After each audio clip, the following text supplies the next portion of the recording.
नमस्कार, मैं हूं पूजा सिंह और चलिए रुक करते हैं खबरों का। तो वहीं पंचायती राज विभाग का कार्यक्रम नियुक्ति पत्र वितरण कार्यक्रम सीएम धामी ने की कार्यक्रम में शिरकत। तो चलिए आपको सुनाते हैं उन्होंने क्या कुछ कहा। हमारे कैबिनेट मंत्री आदरणीय गणेश जोशी जी, राज्यसभा के सांसद, हमारे बहुत वरिष्ठ नेता, राष्ट्रीय कोषाध्यक्ष आदरणीय नरेश बंसल जी, राजपुर क्षेत्र के हमारे बहुत ही वरिष्ठ और लोकप्रिय विधायक आदरणीय खजानदास जी, कैंट क्षेत्र की लोकप्रिय विधायक आदरणीय सविता कपूर जी, डोईवाला विधानसभा के हमारे जुझारू और लोकप्रिय विधायक आदरणीय ब्रजभूषण गहलोला जी, जस्टिस बीएस वर्मा जी, चंद्रेश यादव जी, सचिव डायरेक्टर पंचायती राज निधि यादव जी, अपर सचिव पंचायती राज श्री पन्नालाल शुक्ला जी एवं पंचायती राज विभाग के यहाँ उपस्थित सभी हमारे अधिकारीगण और आज जिनके लिए ये कार्यक्रम आयोजित हो रहा है, ऐसे नियुक्ति प्राप्त करने वाले हमारे सभी पंचायती राज विभाग के सभी ग्राम पंचायत विकास अधिकारीगण, मैं सबसे पहले तो आज आप सभी का आज इस मुख्य सेवक सदन में आप सबका स्वागत करता हूं, आप सबका अभिनंदन करता हूं कि आप सब यहां आए हैं और साथ ही पंचायती राज विकास विभाग में ग्राम पंचायत विकास अधिकारी के पद पर नियुक्त होने वाले सभी 126 अभ्यर्थियों को हार्दिक बधाई देता हूं, शुभकामनाएं देता हूं। और आज का ये दिन आप सबके जीवन में एक नया अध्याय लेकर आया है, एक नई शुरुआत आप सबकी आज से प्रारंभ हो रही है। आज से आप सभी लोग लोकतंत्र की सबसे महत्वपूर्ण इकाई ग्राम पंचायत के अभिन्न अंग बनकर सभी गांवों के समग्र विकास को सुनिश्चित करने की दिशा में कार्य करेंगे। साथियों, राज्य सरकार अपने स्तर से चाहे कितनी भी योजनाएं संचालित कर ले, परंतु कोई भी राज्य तब तक उन्नति नहीं कर सकता जब तक उस राज्य की जो हमारी ग्राम इकाई है, ग्राम इकाई हर प्रकार से समृद्ध न हो, जब तक वो विकसित न हो, हर प्रकार से आत्मनिर्भर न हो, जब तक वहां पर सभी प्रकार के साधन और संसाधन और सरकार की संचालित योजनाएं अंतिम छोर में खड़े हुए व्यक्ति तक न पहुंचे। गांव के विकास में एक ग्राम पंचायत विकास अधिकारी की जो भूमिका है वो बहुत ही महत्वपूर्ण भूमिका है, अत्यंत महत्वपूर्ण है। और इस पद पर नियुक्त होकर आप लोग न केवल ग्राम पंचायतों के विकास के लिए बहुत सी नई योजनाओं की रूपरेखा तय करेंगे, बल्कि उनका क्रियान्वयन भी पारदर्शी तरीके से हो सके, यह भी आप सब सुनिश्चित करेंगे। मैं देख रहा हूं कि आप सब लोग बड़ी संख्या में यहाँ आए हैं और कुछ हमारे अभिभावकगण भी आए हैं। उनके चेहरे पर भी आज आपकी सफलता की प्रसन्नता साफ यहां से दिखाई दे रही है। उनका प्रसन्न होना स्वाभाविक है, क्योंकि किसी परिवार का कोई बेटा या बेटी जब सरकारी नौकरी की तैयारी करते हैं या किसी भी परीक्षा की तैयारी करते हैं तो वो स्वयं अकेले तैयारी नहीं करते हैं, उनका परिवार भी, उनके अभिभावकगण भी साथ साथ ही तैयारी कर रहे होते हैं। वो भी मेहनत करते हैं, क्योंकि मैं भी आप जैसे एक सामान्य परिवार से आता हूं और मैंने ये सब जीवन में देखा है, इसलिए अच्छी तरह से इस बात को समझता हूं किस प्रकार अभिभावक अपने बच्चों को सफल बनाने में, बेटा बेटी को सफल बनाने में किस प्रकार से अपना सर्वस्व लगाते हैं, अपना सब कुछ समर्पण करते हैं।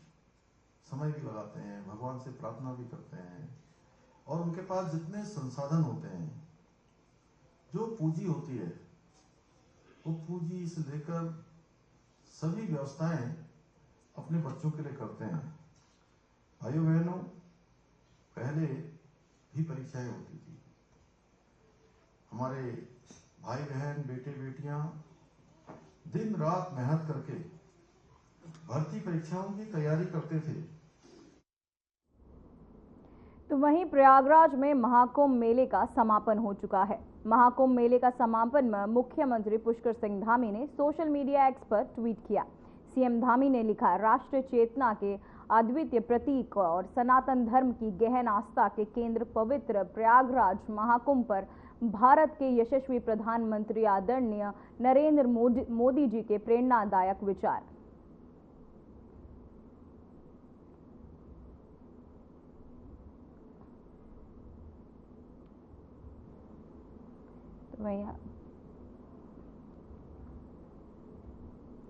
तो वहीं मुख्यमंत्री पुष्कर सिंह धामी ने खटिम्मा से न्यूजीलैंड से आए डेलीगेशन ने शिष्टाचार भेंट की।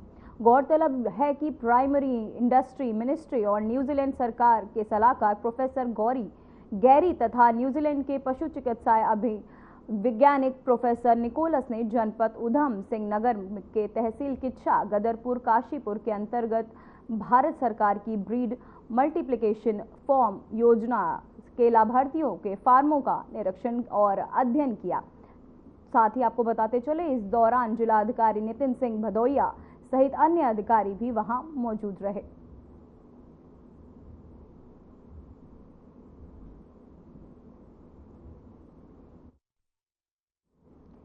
तो वहीं योग की वैश्विक राजधानी के रूप में पहचाने जाने वाले ऋषिकेश में 7 दिवसीय अंतर्राष्ट्रीय योग महोत्सव आयोजित होने जा रहा है, जो 1 मार्च से 7 मार्च तक आयोजित होगा। GMVM के प्रबंध निर्देशक विशाल मिश्रा के मुताबिक अंतर्राष्ट्रीय योग महोत्सव ऋषिकेश के गंगा रिजॉर्ट में आयोजित होगा, जिसका उद्घाटन मुख्यमंत्री पुष्कर सिंह धामी करेंगे।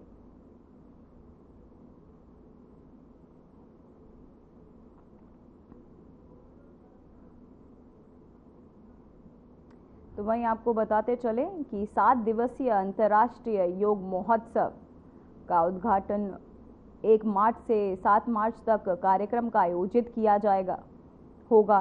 ऋषिकेश में गंगा रिजॉर्ट में ये कार्यक्रम आयोजित होगा, जिसका उद्घाटन सीएम करेंगे। साथ ही आपको बताते चले 1 मार्च से 7 मार्च तक कार्यक्रम आयोजित होगा। ऋषिकेश के गंगा रिजॉर्ट में ये कार्यक्रम आयोजित किया जाएगा। 7 दिवसीय अंतर्राष्ट्रीय योग महोत्सव मनाया जाएगा, जहां 1 मार्च से 7 मार्च तक ये कार्यक्रम आयोजित होगा।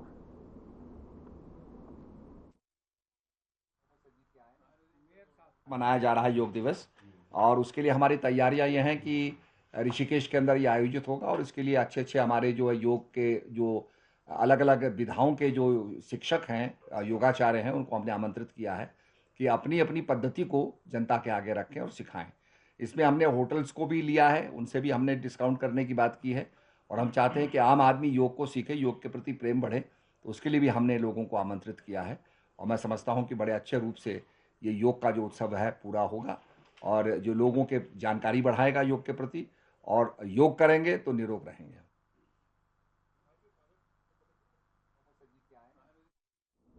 तो वहीं संसदीय कार्य मंत्री प्रेमचंद अग्रवाल के तहत सदन में दिए गए विवादित बयान का मामला शांत नहीं हो रहा। तो वहीं समाजवादी पार्टी के राष्ट्रीय सचिव डॉक्टर सत्यनारायण सचान ने कहा कि अगर कोई व्यक्ति पहाड़ के लोगों को गाली देता है या कोई विधायक मैदान के लोगों को गाली देता है, ये बहुत ही बड़ा दुर्भाग्य है। ये जिम्मेदारी सरकार और यहाँ के नागरिकों की है कि इस तरह की भावनाएं जन्म नहीं ले रही।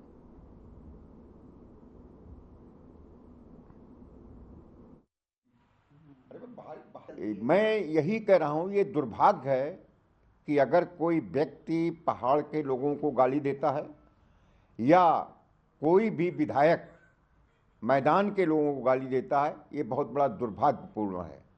और जिम्मेदारी किसकी है? जिम्मेदारी सरकारों की है। जिम्मेदारी यहाँ के नागरिकों की है कि इस तरीके की भावना अल्टीमेटली जन्म क्यों ले रही है। आप इसका विश्लेषण के लीजिए, और जन्म इस वजह से ले रही है कि आप मूल निवास की बात करते हैं, आप भू कानून की बात करते हैं। भू कानून की जब बात करते हैं तो ये इसके पीछे जड़ है।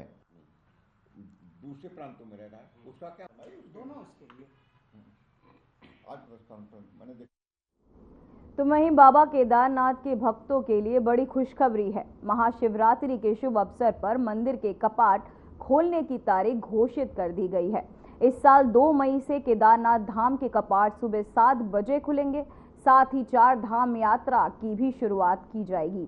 तो वहीं बीजेपी प्रदेश प्रवक्ता आपको बताते चले कि बीजेपी के प्रदेश प्रवक्ता सुनीता विद्यार्थी का कहना है कि 4 धाम यात्रा के लिए प्रशासनिक तैयारी तेज से चल रही है। उन्होंने कहा कि पिछले वर्ष का श्रद्धालुओं के 4 धाम आने का रिकॉर्ड इस बार पार हो सके, इसके लिए बेहतर सुविधाएं श्रद्धालुओं को सरकार के तहत दी जाएंगी।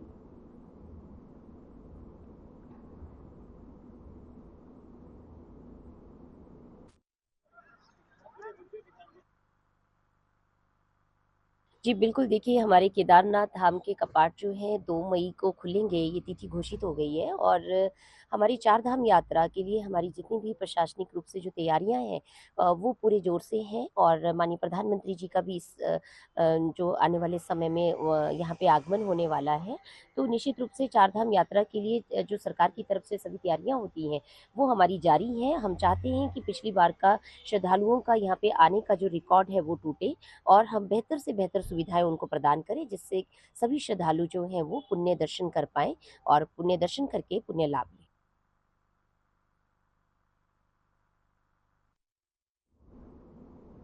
तो वहीं बीजेपी संगठन चुनाव को लेकर पदाधिकारियों की नियुक्ति शुरू हो गई है। ऐसे में बीजेपी ने 11 मंडल अध्यक्षों की सूची जारी की है, जिसमें से पहले चरण में बीजेपी के दून महानगर के 11 मंडल के अध्यक्ष घोषित किए गए हैं।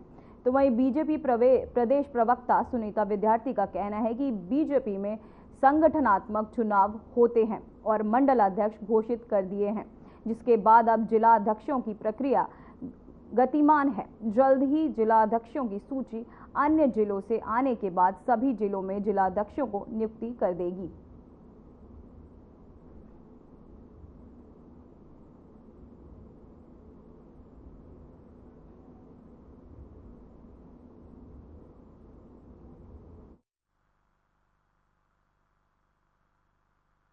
देखिए सांगठनिक रूप से हमारे संगठन की जो चुनाव प्रक्रिया है वो जारी है। हमने सभी जगह जो है मंडल अध्यक्ष सभी की सहमति से घोषित कर दिए हैं और जिलाध्यक्ष की जो प्रक्रिया है वो अभी गतिमान है। 1-2 दिन में जो है हमारे पास जिलाध्यक्ष की सूची भी जो विभिन्न जिलों से आनी है वो आ जाएगी और उसके बाद जो है सभी जिलों में जिलाध्यक्षों की नियुक्ति हो जाएगी।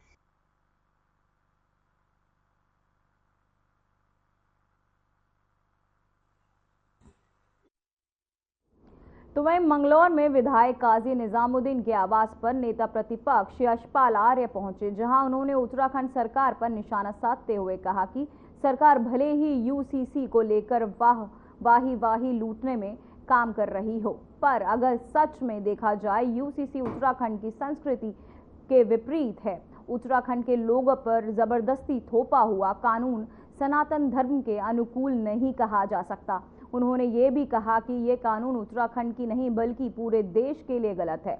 वहीं उन्होंने प्रेमचंद अग्रवाल के तहत दिए गए बयान को भी गलत बताते हुए कहा कि उनका दिया गया बयान उत्तराखंड को पहाड़ी और मैदानी भागों में बांटने की साजिश बताया। साथ ही उन्होंने कहा कि इस बयान के हर समुदाय के लोग काफी नाराज हैं।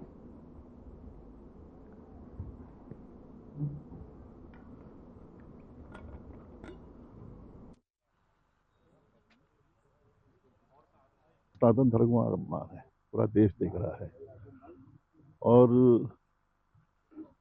किसी भी मुल्क में, दुनिया में इस तरह का कानून नहीं है जो इन्होंने देवभूमि उत्तराखंड कहते हैं, सनातन धर्म की बात करते हैं, यहाँ लागू किया है। इसमें काफ़ी खामियां हैं और ये भी इसमें स्पष्ट उल्लेख है कि जो लिव इन रिलेशन में रहेंगे, वह व्यक्ति अगर रिश्ते तोड़ता है तो उसकी जो युवती है उसको, उसका अगर पुत्र पैदा होगा, पुत्री पैदा होगी, औलाद होगी, उसकी देख रेख सारा वो करेगी।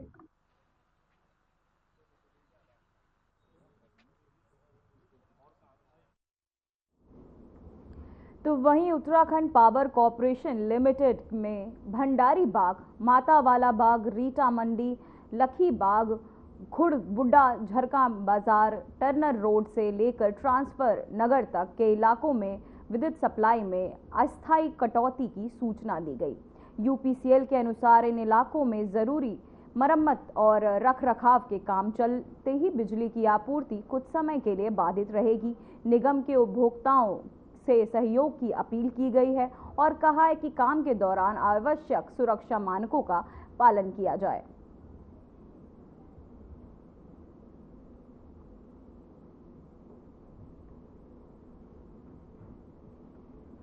तो वहीं उत्तराखंड में आज भी बारिश और बर्फबारी का दौर जारी है। वहीं मैदानी इलाकों में हल्की सी मध्यम बारिश हो रही है, तो वहीं पहाड़ी बर्फ से ढकी हुई नजर आ रही है।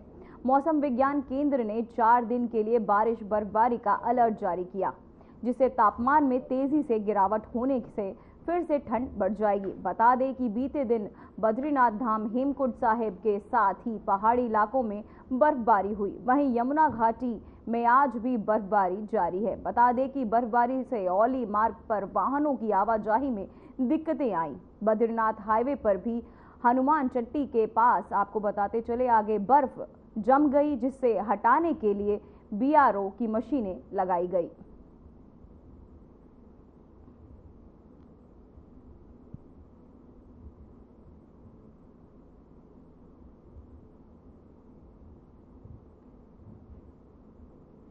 तो वहीं बसंत विहार क्षेत्र में हुई लाखों की चोरी की घटना का दून पुलिस ने खुलासा कर लिया है। पुलिस ने इस मामले के 2 आरोपियों को गिरफ्तार किया, जिनके पास से चोरी किए गए सामान बरामद किए गए हैं। पुलिस के अनुसार आरोपी लोडर चालक और उसका साथी मिलकर चोरियां करते थे। आरोपियों ने एक युवक को 500 मीटर तक घसीटकर उसकी बाइक छीन ली थी, जिसके बाद लोडर चालक को भी गिरफ्तार कर लिया गया। पुलिस ने बताया कि आरोपियों के खिलाफ विभिन्न धाराओं में मामला दर्ज कर लिया गया है और पूछताछ जारी है। तो वहीं पुलिस का कहना है कि आरोपियों से और भी चोरी के मामले सामने आ सकते हैं, जिसके लिए जांच की जा रही है। पुलिस ने जनता से अपील की है कि ऐसे अपराधों की सूचना तुरंत पुलिस को दे, ताकि अपराधियों को कड़ी से कड़ी सजा दी जा सके।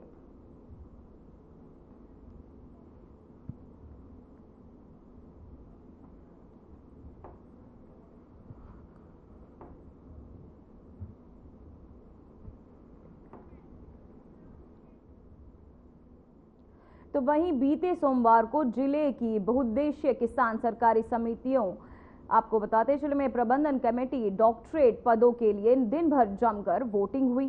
बता दें कि बीते मंगलवार को सभापति चुने जाने के इस बीच हाईकोर्ट में एक आदेश भी सरकारी निर्वाचन प्राधिकरण देहरादून ने निर्वाचन प्रक्रिया स्थगित कर दी। मामले की अगली सुनवाई 27 फरवरी को होगी। वहीं इस पूरे मामले को लेकर कांग्रेस ने सरकार पर निशाना साधा है। पूर्व चेयरमैन जिला सहकारिता बैंक और नेता कांग्रेस डॉक्टर के.एस. राणा ने आज प्रेस वार्ता करते हुए कहा कि सरकार ना ही हाईकोर्ट की मान रही है, ना ही सहकारिता एक्ट को मान रही है और ना ही सरकार अपने पूर्व के आदेशों को मान रही है। सरकार ने पुराने सदस्यों को मताधिकार से वंचित कर दिया और नए सदस्य बना दिए, जिसके खिलाफ कोर्ट में याचिका डाली गई और कोर्ट ने सरकार को पुराने पैटर्न पर चुनाव कराने के आदेश दिए। उन्होंने कहा कि प्रदेश के, आपको बताते चले, हो रहे सरकार में जो मर्जी आ रहा है वही हो रहा है।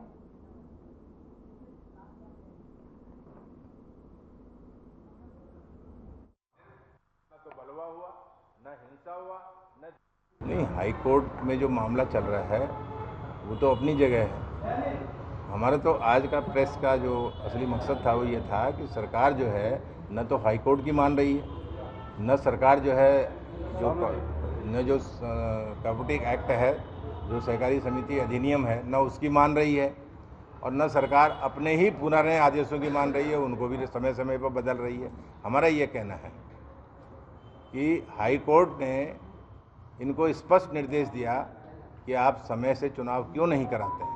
आप चुनाव कराइए, 1-1.5 साल हो गया, आप चुनाव क्यों नहीं करा रहे। जब इन्होंने चुनाव कराना शुरू किया तो उसमें फिर इनका षड्यंत्रकारी दिमाग जो है वो उजागर हो गया। कोर्ट में दे दिया प्रोग्राम, सूचना आती है कि 25 तारीख का चुनाव, फिर न तो बलवा हुआ न हिंसा हुआ। तो वहीं राज्य सरकार ने त्योहारी सीजन को देखते हुए मिलावटखोरों के खिलाफ प्रदेश भर में व्यापक अभियान चलाने के निर्देश दिए हैं। खाद्य संरचना एवं औषधि नियंत्रण प्रशासन के आयुक्त डॉक्टर आर राजेश कुमार ने बताया कि मुख्यमंत्री पुष्कर सिंह धामी और स्वास्थ्य मंत्री डॉक्टर धन सिंह रावत ने निर्देशों पर खाद्य संरक्षण एवं औषधि नियंत्रण प्रशासन होली त्योहार के दौरान मिलावटी उत्पादन बेचने वालों के खिलाफ कड़ी कार्रवाई करेगा। प्रशासन ने मिलावटखोरों से निपटने के लिए छापेमार दस्तों और संचल वाहन टीमों का गठन किया है। तो आपको बताते चले, संचल वाहन टीमों का गठन किया गया।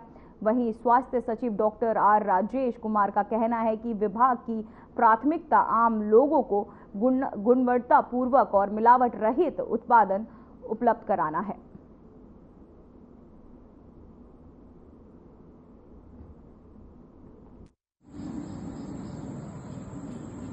बिल्कुल, फूड जहाँ भी बन रहा हो वहाँ ये ऑथराइज है हमारे फूड इंस्पेक्टर, वो जा करके चेक कर सकते हैं। अगर कोई उनसे शिकायत करे इस तरह की कोई भी अगर घटना होती है जरूर चेक कर सकते हैं और इसका सैंपल जरूर ले सकते हैं। बिल्कुल, बहुत आवश्यकता है सतर्क रहने की। और स्पेशल हमने अभी जो जैसा कि आप देख रहे होंगे विगत 1 साल में हमने बहुत त्वरित गति से कार्रवाई इन सब के ऊपर की हैं और काफ़ी सुधार भी इसमें हुआ। और हमने सभी को इनको अलर्ट मोड पर रखा हुआ, अपने जितने भी ऑफिसर्स हैं, कि आप तुरंत जहाँ भी शिकायतें मिलती हैं या अन्य सभी सर्विलांस के थ्रू ये चेक करते रहें। हाँ भाई, अरे तो ग्राउंडिंग तो हुई है ना।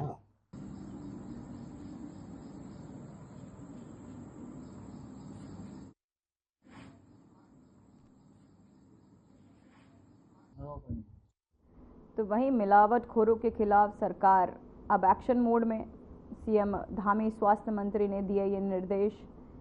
होली जैसे त्योहारों को देखते हुए मिलावटखोरों के खिलाफ सरकार शिकंजा कसने के मूड में। अब मिलावटखोरों के खिलाफ सरकार का ये एक्शन, सीएम धामी स्वास्थ्य मंत्री ने ये कड़े निर्देश दिए ताकि मिलावटखोरों के खिलाफ कार्यवाही की जाएगी। त्योहारी का सीजन देखते हुए ये एक्शन सरकार ले रही है।